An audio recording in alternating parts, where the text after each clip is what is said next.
first. Once again, would everyone please be seated so we can get started? I know, again, everyone's on a really tight schedule, and He never got me.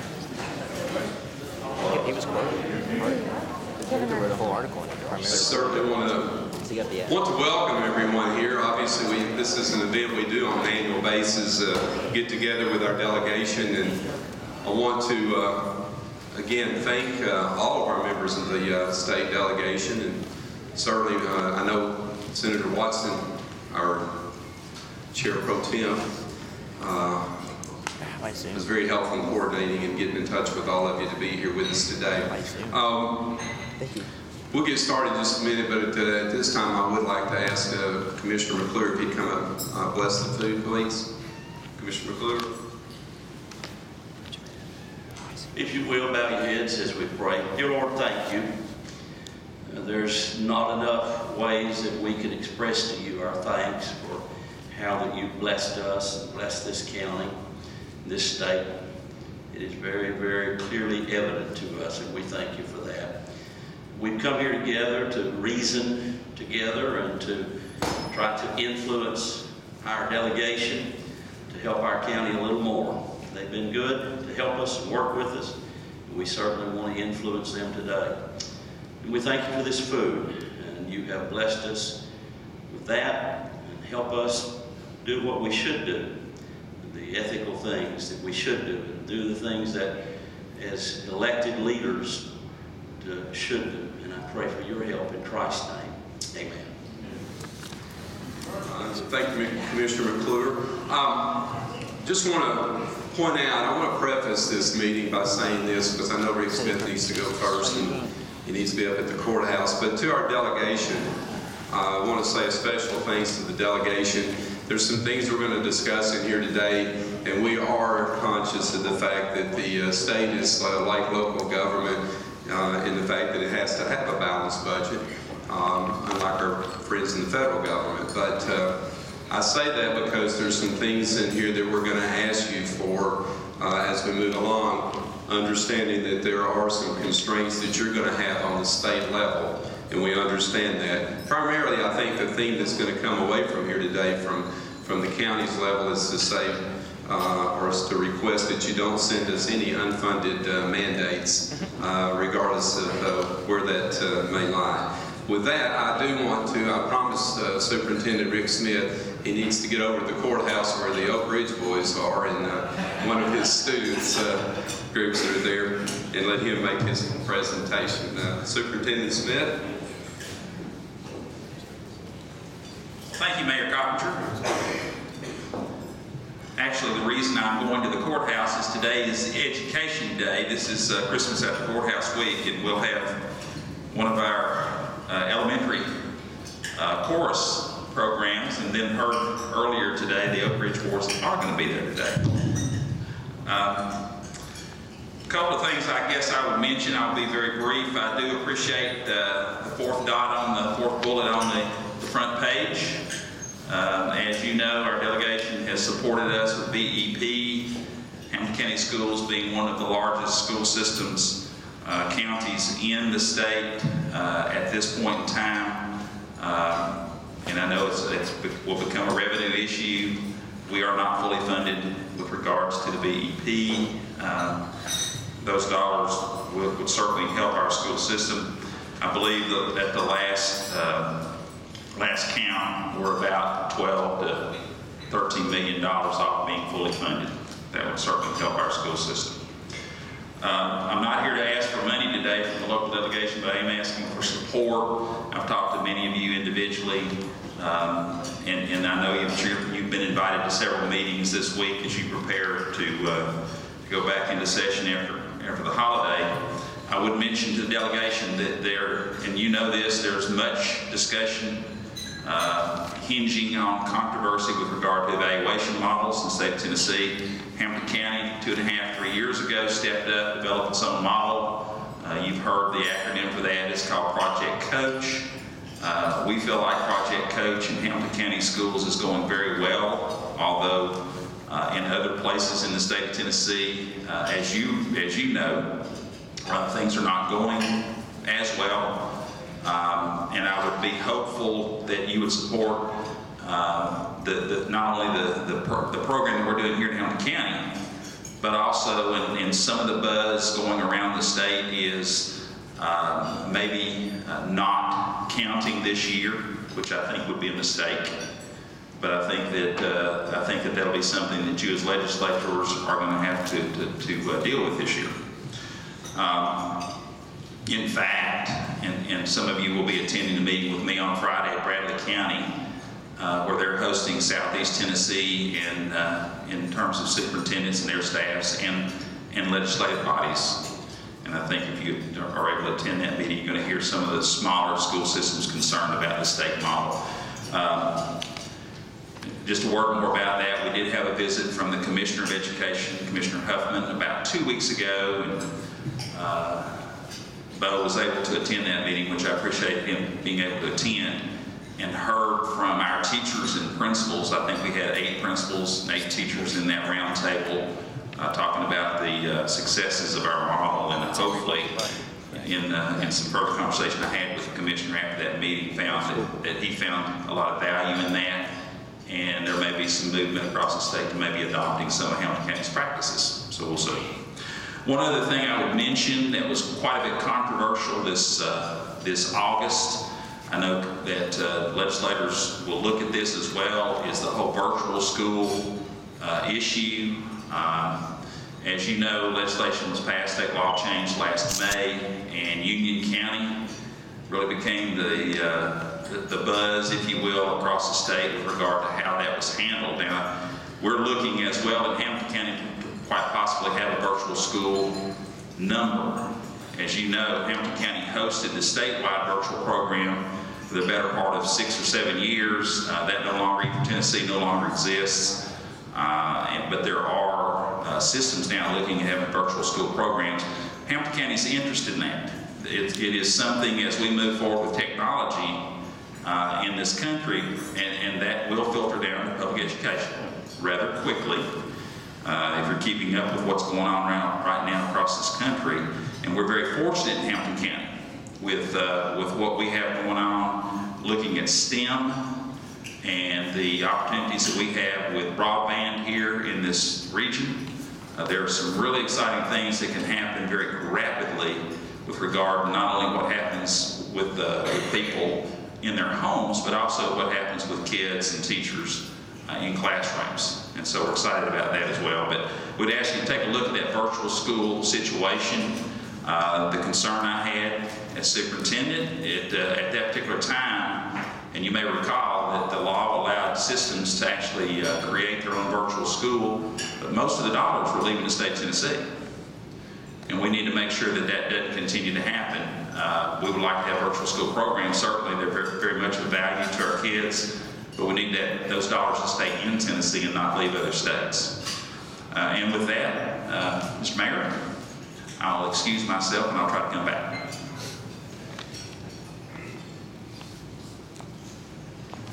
Thank you, Superintendent Smith. And I think it's important to point out that we were talking about at the table here that Hamilton County, in addition, as far as funding, is one of the top, we know we're in the top 3, probably the top, as far as contributing more money than what the BEP formula does in any other county in the state of Tennessee, which really is important to know that all of us, particularly commissioners, are here with us, how much we do support education in this county, how important it is to us. I do want to recognize the members of the delegation because they won't all be speaking. Of course, we mentioned Senator Bo Watson. I'll kind of scan the room as I do that. And in the back, we've got Representative Joanne Favors is with us today. We also have, I saw our speaker, Gerald. Here he is, Gerald McCormick, and we have Senator Andy Burke with us today. I saw Vince Dean, Representative Dean. Throw your hand up. There you are. You guys are good FBI people. You fit into the crowd really well. And we got Richard Floyd, Representative Floyd, right here. We got Representative Jim Cobbs with us today. So it really is a good turnout. Did I miss anybody? You know, you guys worked hard to get elected. Don't let me ignore you. Okay. Also have a number of obviously elected officials here that aren't on the program today that I want to make sure to recognize them as well, and that's always really dangerous. But I saw Paula Thompson, the circuit court clerk, and I saw Gwen Tidwell with the criminal court clerk. And so Bill Hollander's at the program, and he sent James Davey here to represent him as well. And then, is there anybody else? Oh, Gary Baylor, juvenile court clerk as well. And of course, Bill Bennett, I think, is on the agenda. Are you not? You're not?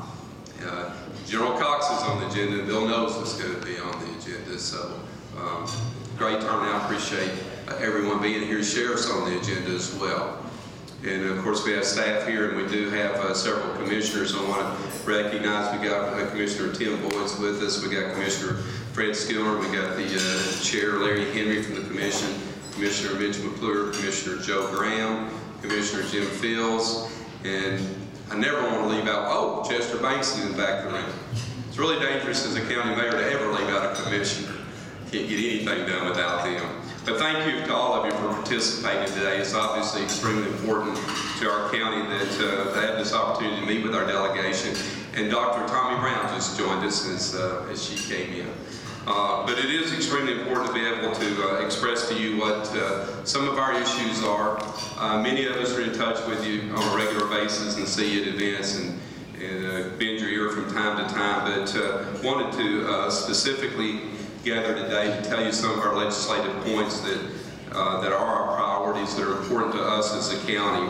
And as again, for the ones that might just have come in as we got started in the beginning, I said, I'm well aware that the state shares in some of our financial issues as well. And I know that the things that we're asking you for today, you're probably saying, great job, Jim, that's a good wish list you got. But it's important that you know where we are and how we stand on it. The first item I wanted to talk with you about is basically what I said on the front end is that it's really two-part. Really is that we're asking or pleading with you not to be sending any unfunded mandates. Again, I want to point out that the delegation in the General Assembly last year did not send us any unfunded mandates. I really don't know the last time you did, but I think it's important that we point that out, that this would not be a good time to pass any unfunded mandates onto your local government, as well as when you send money, not to earmark that money for specific projects and to allow local government, for myself and our county commission, to determine what's the best fit for the money that's being sent to us in forms of any revenues that you send our way. The second issue, something that's talked about quite a bit, and I know this Hamilton County certainly is in the boat with probably every other county other than Shelby. I really wish we'd worked out whatever deal Shelby County had worked out on their jails, but we didn't. And obviously, this is something we get hit with on a local basis every single budget year. Right now, the state sends us $35 for per diem on our prisoners, and Sheriff Hammond can certainly relate to this issue with me. Our jail downtown has cost us about, I got the numbers this morning, but looking at it last year, what it was $66.99 per day. The state government sends us $35 per day to house those prisoners. And at Silverdale, we pay $44.95 a day. Again, as you can see, we are going in and asking our taxpayers to pick up the difference there. So basically, we were just, our request here is that there would be some kind of cost of living adjustment at the state level. If you guys could, if you men and women, I use guys generically, but if you could see fit to give us some help on our prisoners situation. Certainly we run in the red there. The other is the other topic I want to talk about was the support and establishment of new programs. I mean, obviously everyone in here that I know of has either privately or publicly said how important we think the environment is here.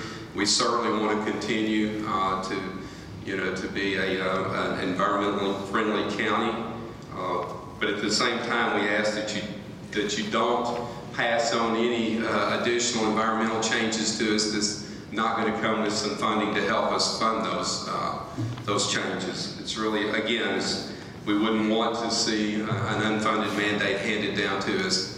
We think we're probably one, if not the top environmental county in the state now. We've seen, as you well know, there's 10 municipalities within Hamilton County, and certainly we talk a lot about the transformation of our largest municipality being the city of Chattanooga as where we were in 1969 to where we are today. So we don't want to make any steps backwards, and we know we're not, but at the same token, we want to make sure that if you're going to pass down any environmental laws, that you will fund those as you pass them down. We also ask that you would return the funds to the programs such as the solid waste hire program and others that were for which they were originally collected. Any of those programs that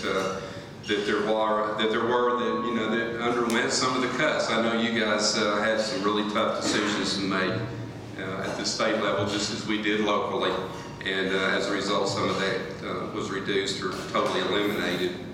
The next item is a priority to us, and these certainly aren't in the order of importance because the BEP, the education formula is something that we're asking, and I know this is a monumental task for our state legislatures, but again, the most important item that we fund in our budget is public education here in Hamilton County.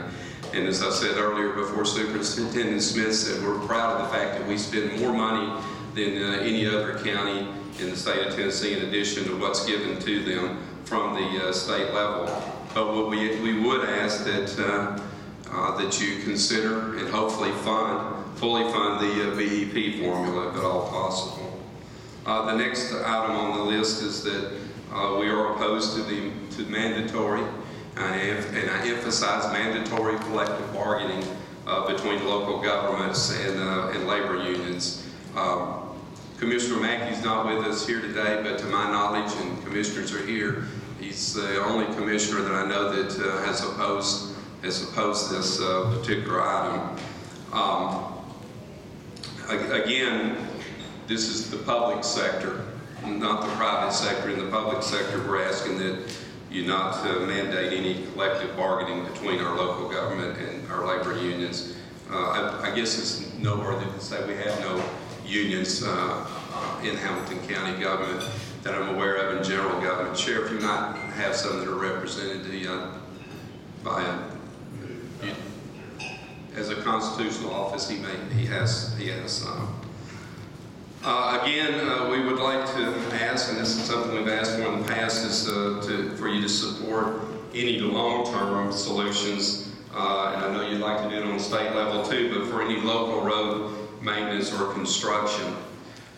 Again, I know you're up against it there on the state level because the gas sales tax is pretty stagnant, and therefore you're pressed for revenues as well. We're very aware of that and conscious of that, but if there's any means that's made available to you, we're interested on the local level of an opportunity to be able to have long-range planning this way for maintenance and constructions of roads. As you well know, we're expecting a lot of growth in this county as a result of the economic success we've had with economic development, and as you well know, again, creating jobs, and this is something that we feel strongly about as some type of long-term funding. We would also ask that the support be continued on funding state share taxes and grant programs for our county governments. Becky Barnes is with us today. I can't think of a better example of where state government really steps up and helps us with our public health department, and certainly which is passed on to all of our members or citizens in this county. And those programs are extremely important to the community, and we would ask that you would continue to do that. And we know that again that some of these mandates, these state mandates that are handed to us, are under some stress as well as a result of sales taxes and revenue sources. But again, this is an issue that's really important to us as public health. And then lastly, from our priorities, before I call someone else up, I want to applaud our General Assembly and our governor for allowing our mental health facility at Moccasin Bend to stay open. I think that's and be funded. It's really important to this community, the mental health community, the people that are the professionals in the mental health community on numerous occasions have passed along to me to say to you, and this is my opportunity to do it to the state delegation, of how appreciative they are and what it means to this community. It's really important that we continue to support that. And in doing so, we do know what happens in this community if it's not something that we're funding. We do know that it's going to either end up even in a more expensive environment, whether they're going to be houses, prisoners, or whether or not they end up in our emergency rooms, and where it's much more expensive housing to take care of people that do have these mental illnesses and these challenges. So we would ask that you do all that's possible to be able to continue with the community programs here in Hamilton County as we move forward. At this time, and that is the legislative priorities. I know there was one commissioner that's not on the schedule. I don't know if Commissioner Graham still wants to address this eventually.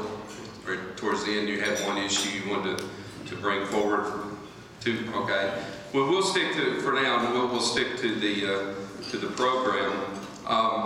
At this time, I'd like to call up our county clerk, Bill Knowles. He has an agenda item as well.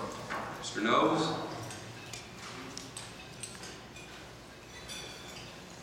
Thank you, Mayor Carpenter. On the program that was distributed, most of you have the nuts and bolts of what I'm proposing. It's simply an upgrade to an important law that's been on the books since 1977. It's not a new law, it's just something to strengthen it and make the law more effective and fair. It's the Financial Responsibility Law of 1977, requiring motorists to have liability insurance. Presently, this is checked on the backside if you have an accident or stop for a violation. And I'm proposing that we get into the digital age, and that the insurance companies that are approved by Tennessee to operate here transmit that coverage verification to the state, and in turn the state would put that in the system where the county clerks could verify coverage. It simply means if you don't have insurance, you wouldn't get a tag. I think the way it is now, if they do find that you're not in compliance when you have an accident, the State Department of Safety can actually pick up the tag if that's not satisfied. So I would ask you to seriously consider a law or amendment that would give electronic compliance to the Insurance Responsibility Act. And most of the comments further are on your sheet, and I would appreciate your consideration of this. Thank you very much. Sheriff Hammond?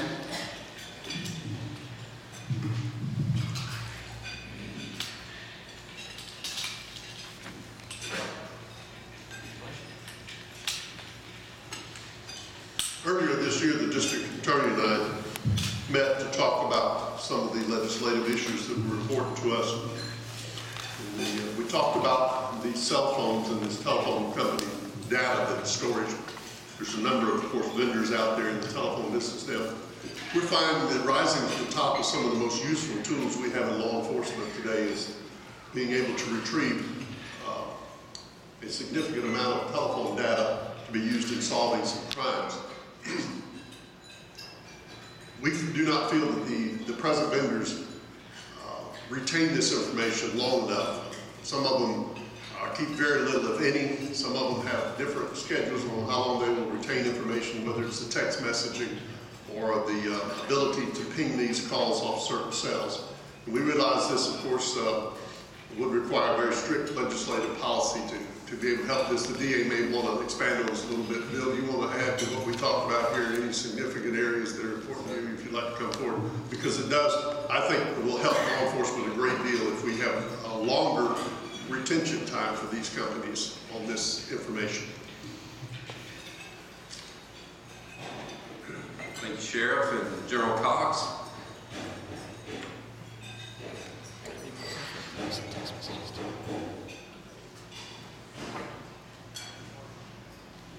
Thank you, Mayor. I agree with the Sheriff. We did talk about this. It's becoming increasingly a useful law enforcement tool. The problem is that records are not maintained uniformly across different cell phone providers. It's difficult in some instances to obtain the information that's needed, and it's many times not kept long enough to be useful to law enforcement. I read somewhere that about 90% of all crimes that occur, there's a cell phone there. So that can indicate. General, how long are you talking about? Well, that's something that needs to be determined. We're looking at it, of course, you know, the crime is being investigated a year ago, we're never going to get that. But we're thinking at least 60 days, you know, where law enforcement can get in there and get the records if they need them. Sometimes it takes a couple of weeks just to obtain and serve and have them respond to a subpoena. So, and, you know, more just as important as getting the records is having some sort of uniform method imposed on carriers so that they can determine what it is they're looking at. All different carriers keep information in different ways, and you need an expert to figure out what it is that they're talking about if they're not kept uniformly. Is there any particular company that's complying with the laws that you would recommend that we look at? Well, some keep good records, some are easy to work with according to law enforcement, and some seem to be designed so that you can't get the information. And those are the ones I think that we need most often to concentrate on. And again, it may be something that has to be done at the federal level because, you know, we're talking about communication carriers, yes. That's what I was going to ask you, your request for these records, are they more here in state or more other states? No, they're local subpoenas, and they respond to them most of the time. So, but many times, by the time law enforcement's gotten to them and figured out what kind of records they need, they've already been deleted from the system. Yeah, we need them to keep records for a certain amount of time so law enforcement knows how long the carrier is going to keep them. We need them to keep text messaging. We need them to have a uniform method to provide this information to law enforcement so that all the carriers basically have the same type of information. So it counts for you. You know many states that already have something in place that we can look at it or not. Well, no, I don't have a model statute. And as I indicated, this is not one of the conference bills that the district attorneys are pushing now. This is a conversation we had recently when it became apparent.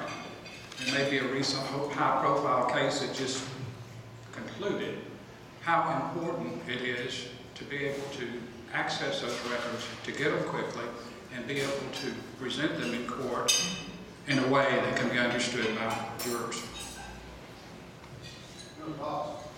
You know any federal statute that is with the Patriot Act or Homeland Security? Federal statutes allow law enforcement to get the records, and state statutes do too. Do they already have an established time frame? No, there's no uniformity. That's the problem. They say, yeah, we agree, we have to give you the records, but there's nothing that says how long they have to keep them or what format they have to be provided to law enforcement. That's our And record delegation you're talking about. So any statute we pass, or you also pass, we supersede by something from down to federal office. So you might approach them without establishing some type of guidelines or kind of federal level. yeah, well, law enforcement is working on that. The Public Safety Coalition, which is comprised of sheriffs across the state, and chiefs of police across the state, and district attorneys across the state, are working on an omnibus statute that would address all these issues. You know, it's a complicated area of investigation because it involves cell tower locations, it involves azimuths and coordinates, and each cell phone company keeps that type of information for different periods of time and logged in a different way. So you know, it's a big nut to crack, quite frankly, and it's going to take some work. It may not be accomplished this year, but within the next few years, it's something that we need to look at.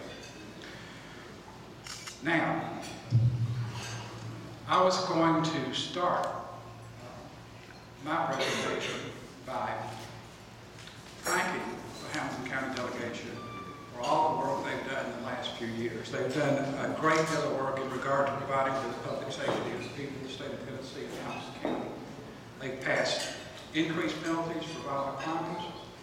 They've passed important gun legislation. They've passed important legislation to protect folks and drunk drivers on the road.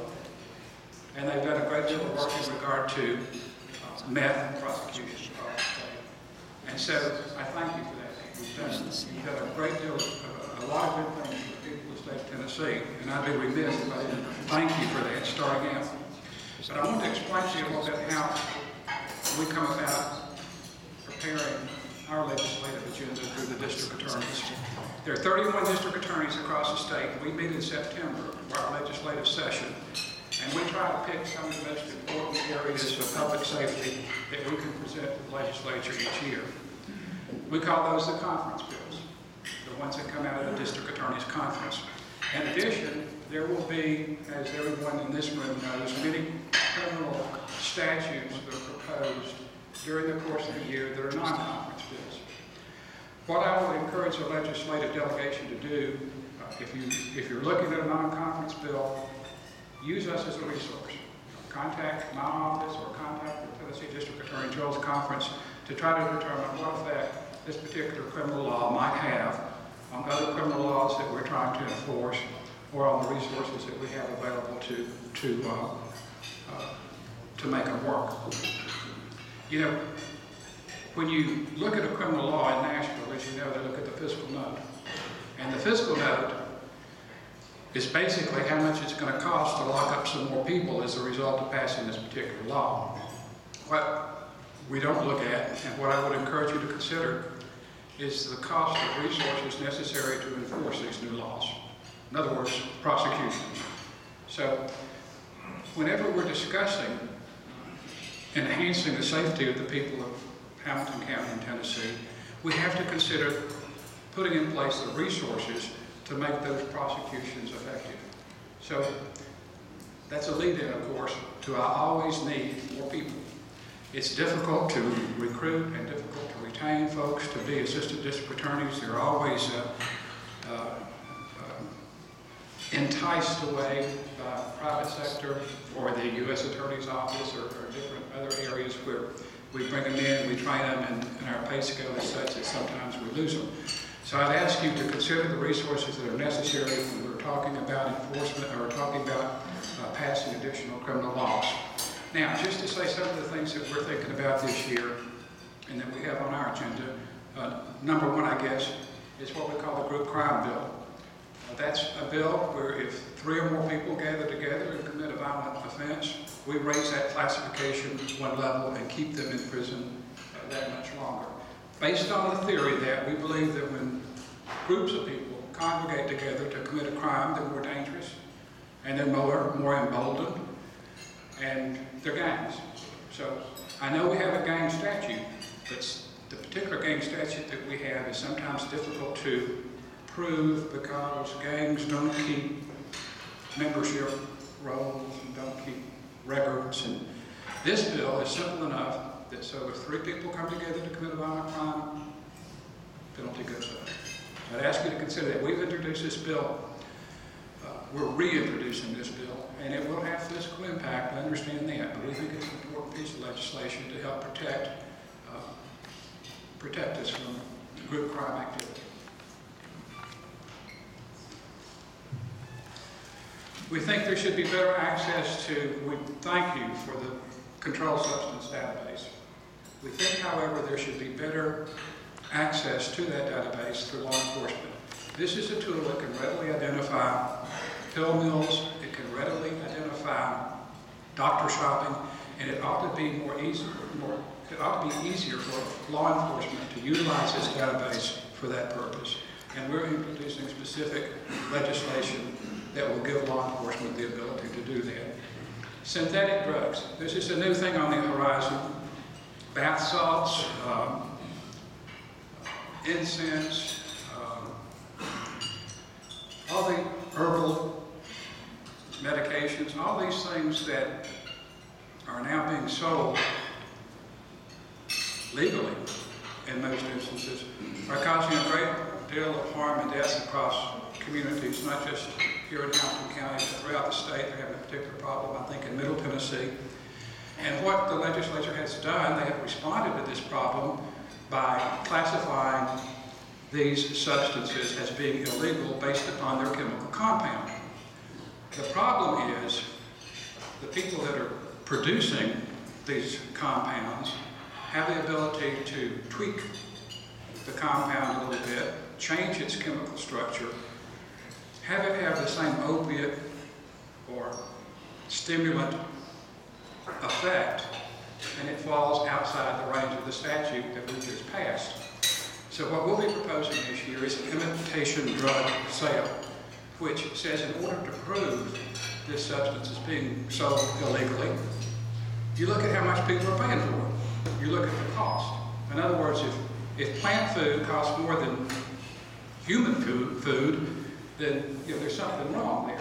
And you can look at the sales of that particular institution and see that they're, or that particular business, and see that they're selling tons of plant food, but they're not selling any plants, or they're selling tons of bath salt, and they're not selling any soap, and utilize that type of information to bring a prosecution without having to have lab results done, and without having to worry about whether or not that chemical composition has changed just a little bit from what the legislature set out as being illegal.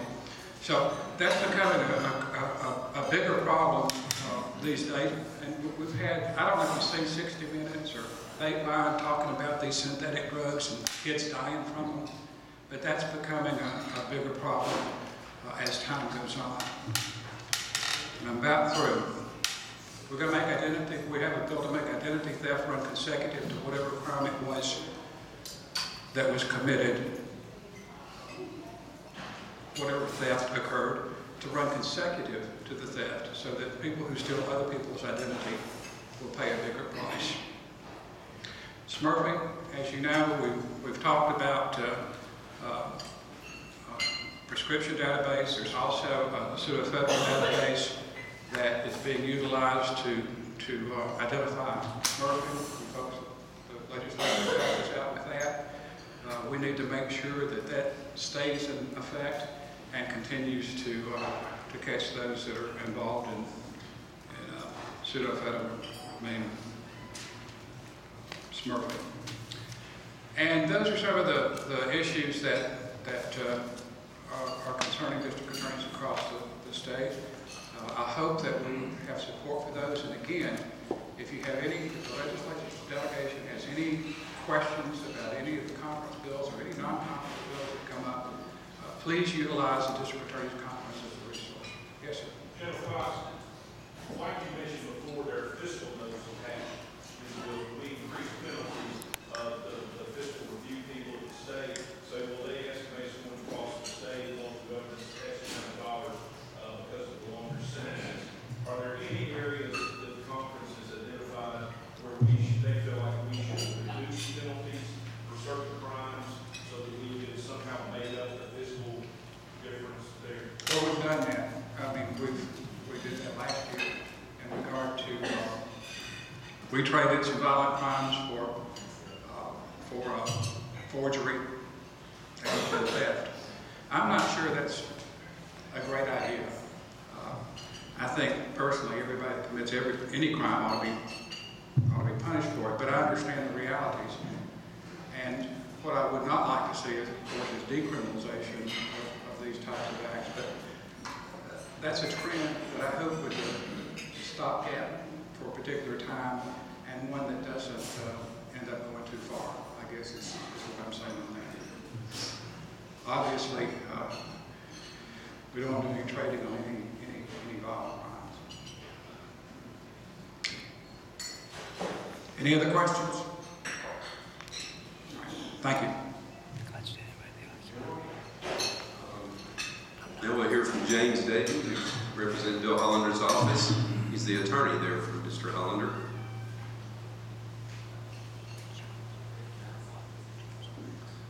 Thank you. Again, I'm James Davey from the County Trustee's office. The County Trustee, obviously across the state, is responsible for collecting property taxes. Part of that process, obviously, is delinquent tax litigation. And part of that process, of course, is selling properties. If someone's so delinquent on their taxes that they go a certain period of time, those properties are sold in a delinquent tax sale. The way the legislation currently stands, if a property goes up for sale at the delinquent tax sale and nobody bids on the property, the county is obligated to buy it. The only exception to that currently is if there's some sort of environmental issue on the property, which is a good exception to have in there. But other than that, the county is obligated to buy all the properties that are not bid on the county tax sale. That can cause problems in a variety of different ways, in addition to the environmental issues that come up. There was a case in Franklin County, Tennessee, I think. The county bought some property, and it was condominium property. And condominiums usually have homeowners association fees and other fees that they have to pay. The county bought this property and ended up having to pay all those fees. So by buying that property, the county actually incurs more expense, by owning it than what it's actually worth. So there is going to be some proposed legislation coming up, I believe, also out of Franklin County that provides an exception and provides that the county is not obligated to buy property at the county tax sale. They can elect to buy it if they choose to do so, but they can also choose not to in cases where it would not benefit the county to own that property. So we would simply ask that you support that legislation.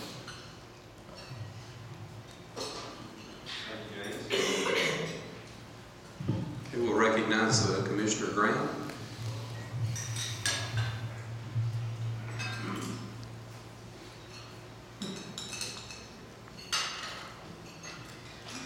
Thank you, and as General Cox said, I also would like to echo this past year with our state delegates. As far as I'm concerned, you all did a phenomenal job, and you're representing us very well, and I really appreciate the job you're doing for us. And as a freshman commissioner, well, it's been a little over a year, I guess I can't say that much longer, but sophomore commissioner, as the mayor corrected me. Every time I've called on each and every one of you, you've been very responsive, very informative, and you've helped me out tremendously. So thank you very much for what you've done to help me to try and be a better commissioner.